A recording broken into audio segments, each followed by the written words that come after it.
இது மகிமை நேரம். ஆண்டவராகிய இயேசு கிறிஸ்துவின் நாமத்தினாலே உங்கள் யாவருக்கும் என்னுடைய காலை வணக்கத்தை தெரிவித்துக் கொள்கிறேன்.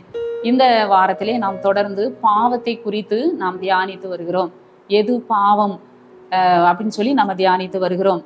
துணிகரமான பாவம், மறைவான குற்றம், இன்னும் கூட பாவம் நம்மை தொடர்ந்து பிடிக்கும், வாலிபர்களின் பாவம், இப்படி பாவத்தை குறித்து நாம் சிந்தித்து வருகிறோம். இந்த நாளிலே யாக்கோபு 4 அதிகாரம் 17 நாம பார்க்கிறோம். ஒருவன் நன்மை செய்ய அறிந்தவனாய் இருந்தும் அதை செய்யாமற் போனால் அது அவனுக்கு பாவமாய் இருக்கும். ஒருவன் நன்மை செய்ய அறிந்தவனாய் இருந்தும் அதை செய்யாமற் போனால் அது அவனுக்கு பாவமாய் இருக்கும். இந்த நாட்கள்ல நம்ம நிறைய பேரு நல்ல நிலைமையில இருக்கிறதே நம்ம பார்க்கிறோம். அப்போ அவங்க நன்மை செய்ய அறிந்தவர்களா இருந்தும் அதை என்ன செய்யணுமா, அப்படிப்பட்ட தேவையோடு இருக்கிற மக்களுக்கு நாம் அதை செய்யாமல் போனால் அது நமக்கு பாவம் என்று சொல்லி வேதம் சொல்கிறது. ஆமாம், நன்மை செய்வது ஆண்டவருக்கு பிரியமான ஒரு காரியம். ஆண்டவரும் கூட இந்த உலகத்துல நன்மை செய்கிறவராக அவர் சுற்றி திரிந்தார். ஆண்டவரும் தன்னால இயன்ற வரைக்கும் இந்த உலகத்துல ஒவ்வொரு நாளும் ஆண்டவர் நன்மை செய்தார். ஒவ்வொருவருக்கும் ஆண்டவர் தேடி போய் நன்மை செய்தார். அவரை தேடி வந்தவர்களுக்கும் ஆண்டவர் நன்மை செய்தார். உலகத்துல வாழ்ந்த நாள்ல அவர் ஒரு நாள் கூட ஆண்டவர் என்ன செய்யல, சும்மா இருக்கல. எவ்வளவு முடியுமோ, ஜனங்களுக்கு எவ்வளவு நன்மை செய்ய முடியுமோ, மக்களுக்கு எப்படியெல்லாம் நன்மை செய்ய முடியுமோ, அவர்களை மகிழ்ச்சிப்படுத்த முடியுமோ, அந்த அளவுக்கு ஆண்டவர் இந்த உலகத்துல நன்மை செய்தார். நன்மை செய்கிறவராய் சுற்றி திரிந்தார் என்று சொல்லி நாம பார்க்கிறோம். நமக்கும் கூட ஆண்டவர் அநேக வாய்ப்புகளை கொடுக்கிறார். ஒருவேளை நாம பெரிய காரியங்களை செய்யாவிட்டாலும் நம்ம நன்மை செய்ய அறிந்திருந்தும் அதை செய்யாமல் போனால் அது நமக்கு பாவம். நம்மளால முடிந்த உதவிய, முடிந்த நன்மைய அதுக்கு தகுதியான மக்களுக்கு நாம என்ன செய்ய வேண்டும், செய்ய வேண்டும். ஒருவேளை நம்ம யாரையும் தேடி போக வேண்டாம். நிறைய மக்களை ஆண்டவர் நம்முடைய கண்கள்ல காட்டுவாரு. நம்ம பார்க்கும்போது நம்முடைய பார்வையில நம்முடைய சந்திக்கிற போது, சில மக்களை சந்திக்கிற போது அவங்க நிலைமை நமக்கு புரியும். நமக்கு நம்மால அவங்களுக்கு உதவி செய்யக்கூடிய சூழ்நிலையில நம்ம இருக்கிற பொழுது கண்டும் காணாதவர்கள் போல நம்ம என்ன செய்யக்கூடாது, நாம் விலகி செல்லக்கூடாது. நாம் அவர்களுக்கு கட்டாயம் நம்மால் முடிந்ததை நாம் நன்மை செய்ய வேண்டும் என்று சொல்லி ஆண்டவர் விரும்புகிறார். அப்படி நம்ம செய்யாமற் போனால் அது நமக்கு பாவம் என்று சொல்லி வேதம் சொல்கிறது. ஏழையின் கூக்குரலுக்கு தன் செவியை அடைத்து கொள்ளுகிறவன் தானும் சத்தமிட்டு கூப்பிடும் போது கேட்கப்பட மாட்டான் என்று சொல்லி வசனம் சொல்லுகிறது. ஆமா, நாம கூப்பிடுகிற ஏழைக்கு நம்ம உதவி செய்கிற பொழுதுதான் நம்ம கூப்பிடும் போது ஆண்டவர் என்ன செய்வார், நம்முடைய சத்தத்திற்கு அவர் பதில் கொடுப்பார் என்று சொல்லி வசனம் சொல்லுகிறதை நாம பார்க்கிறோம்.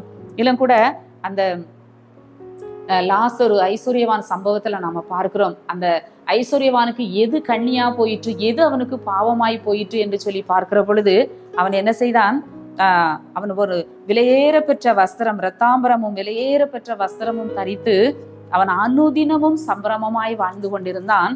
அவனுடைய வீட்டு வாசல் அருகே லாசரு என்று சொல்லக்கூடிய ஒரு ஏழை, ஒரு தரித்திரன் இருந்தான். அவன் பருக்கள் நிறைந்தவனாய் அந்த ஐஸ்வர்யவானுடைய வாசல் அருகே கிடந்து அவனுடைய மேஜையிலிருந்து விழும் துணிக்கைகளினாலே தன்னுடைய பசியை ஆற்றிக்கொள்ள ஆசையாய் இருந்தான். ஆனா அது கூட அவனுக்கு என்ன செய்யல, கிடைக்கல. ஆமா, அவன் எவ்வளவோ சம்பிரமமா சாப்பிடும்போது அந்த லாசருவை என்ன செய்யல, அவன் வாசல் அருகே கிடக்கிற அந்த லாசர் எங்கேயோ இல்லை, அவன் கண்ணுக்கு மறைவா இருக்கல, அவன் கண்களுக்கு முன்பாக அந்த வாசல், அவன் போகும்போதும் வரும்போதும் தினந்தோறும் பார்க்கிற வாசல் அருகே கிடக்கிற இந்த லாசருவை அவன் கண்டும் அவன் காணாதவன் போல வாழ்ந்தான். அவன் நினைச்சா நிச்சயமா அவனுடைய பசிய ஆற்றி இருக்க முடியும். அவன் அந்த அளவு அவன் ஒரு ஐஸ்வர்யவான். ஆனால் அந்த ஏழை அவன் என்ன செய்தான், எண்ணாமல் போனான். அதனுடைய முடிவை நாம பார்க்கிறோம். கடைசியில நம்ம பார்க்கிறோம், அவன் என்ன செய்யறான், பாதாளத்தில் வேதனைப்பட்டான். அவன் பெரிய பாவம் செய்தான்லாம் இதுல போடல. நன்மை செய்ய திராணி இருக்கும்போது அதை செய்யத்தக்கவனுக்கு, அந்த லாசருவுக்கு அவன் செய்யாமற் போனதுனால அது அவனுக்கு பாவமாக எண்ணப்பட்டது. அவன் சொல்கிறான், இன்னும் நான் தந்த அக்னி ஜுவாலையில கிடந்து வேதனைப்படுகிறேன். அந்த லாசரு என்ன செய்யணும், தன் விரலின் நுனியை தண்ணீரில் தோய்த்து என் நாவை குளிர பண்ணும்படி அவனை அனுப்ப வேண்டும். எவ்வளவு ஒரு கொடுமையான காரியம். உலகத்துல ஆண்டவர் நமக்கு வாய்ப்புகளை கொடுக்கிறார், வசதிகளை கொடுக்கிறார், அநேக காரியங்களை நம்ம கண் முன்னாக காட்டுகிறார். நாம் அப்படிப்பட்டவர்களுக்கு நாம் இரக்கம் செய்ய வேண்டும், நன்மை செய்ய வேண்டும். இன்னும் கூட வசனம் சொல்கிறது, எபிரேயர் 13:16 நாம பார்க்கிறோம், நன்மை செய்யவும் தான தர்மம் பண்ணவும் மறவாதிருங்கள், இப்படிப்பட்ட பலிகளின் மேல் தேவன் பிரியமாயிருக்கிறார். ஆண்டவர் இப்படிப்பட்ட காரியத்தின்ல ஆண்டவர் பிரியமா இருக்கிறார். நன்மை செய்யவும் தான தர்மம் பண்ணவும் நம்ம மறக்க கூடாது. நம்ம எவ்வளவுக்கு எவ்வளவு மற்றவர்களுக்கு கொடுக்கிறோமோ, தேவையோடு இருக்கிற மக்களின் தேவைகளை நாம சந்திக்கிறோமோ, நம்முடைய தேவைகளை ஆண்டவர் சந்திப்பார். நிச்சயமாக எந்த வழியில ஆண்டவரை நமக்கு நன்மை செய்வார் நமக்கு தெரியாது, எப்போ எப்படி செய்வார் தெரியாது. ஏதாவது ஒரு ரூபத்துல அதற்கு நமக்கு பதில் கிடைக்கும், நமக்கு பலன் கிடைக்கும். ஆண்டவர் அதற்கு பதில் கொடுக்காமல் ஒரு நாளும் போக மாட்டார். நம்ம செய்கிற நன்மைக்கு பதில் நன்மையை ஆண்டவர் நமக்கு தருவார். நமக்கு வாய்ப்பு வருதா, நமக்கு இந்த நாள்ல ஒரு சின்ன உதவி, பெரிய காரியம் அல்ல, ஒரு சின்ன பண உதவியா, இல்ல நம்ம ஒரு பேருந்துல உட்கார்ந்துருக்கோம், ஒருத்தங்க முடியாம தள்ளாடிட்டு நிற்காங்க, நம்ம எழும்பி அவங்களுக்கு என்ன செய்யலாம், அந்த இருக்கையை நம்ம அவங்களுக்கு கொடுக்கலாம். சின்ன சின்ன உதவிகள், சின்ன சின்ன நன்மைகளை செய்கிற பொழுது அது தேவனுக்கு முன்பாக அது பிரீதியா இருக்கிறது. இப்படிப்பட்ட காரியங்கள்ல நம்மளால முடிந்ததை நாம் செய்யாமற் போனால் அது நமக்கு பாவம் என்பதை நாம் உணர்ந்து கொள்ள வேண்டும். எத்தனையோ காரியங்களை பார்க்கிறோம், எத்தனையோ செய்கிறோம், நம்ம கண்டுகிடாம போயிருந்தோம்.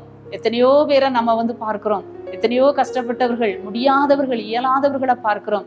இருதயத்தை நாம் கடினப்படுத்தாதபடி அவர்களுக்கு நம்மால் முடிந்ததை செய்கிற பொழுது ஆண்டவர் நமக்காக என்ன செய்கிறார், பெரிய காரியங்களை ஆண்டவர் செய்கிறார்.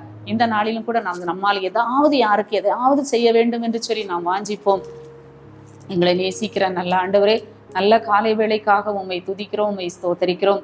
ஆண்டவரே, கர்த்தர் எங்களுக்கு கொடுத்த ஆலோசனைக்காக நன்றி செலுத்துகிறோம். நன்மை செய்யக்கூடிய வாய்ப்பு எங்களுக்கு இருந்தும் அதை நாங்கள் செய்யாமற் போனால் அது எங்களுக்கு பாவம் என்று சொல்லி ஆண்டவர் எச்சரித்திருக்கிறீர்.